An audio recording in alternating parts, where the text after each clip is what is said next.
but not just 5 questions about the Oregon Ducks. 5 burning questions.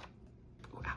Number 1, who are they going to play in the Rose Bowl? That's the big one, and we won't know the answer until Saturday when Tennessee and Ohio State face off in the first round.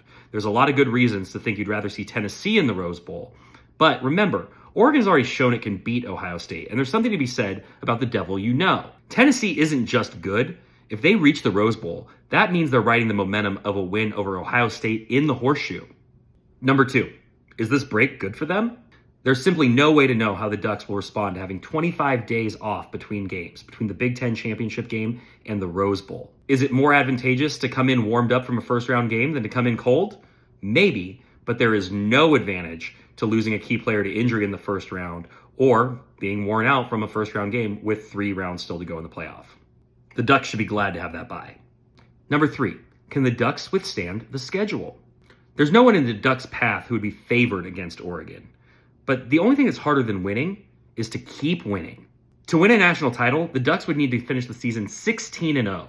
Accumulation matters. There's a reason only one team in the NFL has ever finished a season undefeated. Number 4, who is their X factor? We all know Dylan Gabriel and Tez Johnson and Mateo Uiagalelei and Jordan Birch, but I think the playoff is where we're going to really finally get to see cornerback Jabbar Muhammad shine. Opponents have simply avoided throwing the ball his direction this season. But in the playoff, the offenses are going to be better, the playmakers at receiver are going to be better, and I think opponents are going to test Muhammad. If he's able to make some of those game-changing plays that made him such an exciting addition in the transfer portal last year, it's going to be a huge asset for Oregon. Number 5, what tricks does Dan Lanning have up his sleeve? I don't know, but the Oregon coach has turned into something of a Jedi mind trick master. That's both in terms of motivating his own team and pulling out all the stops on the field.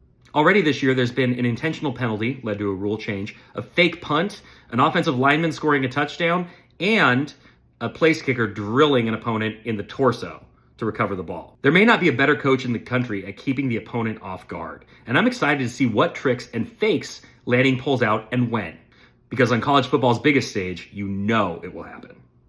What questions do you have about the Ducks, the Rose Bowl, and the CFP? Leave them in the comments.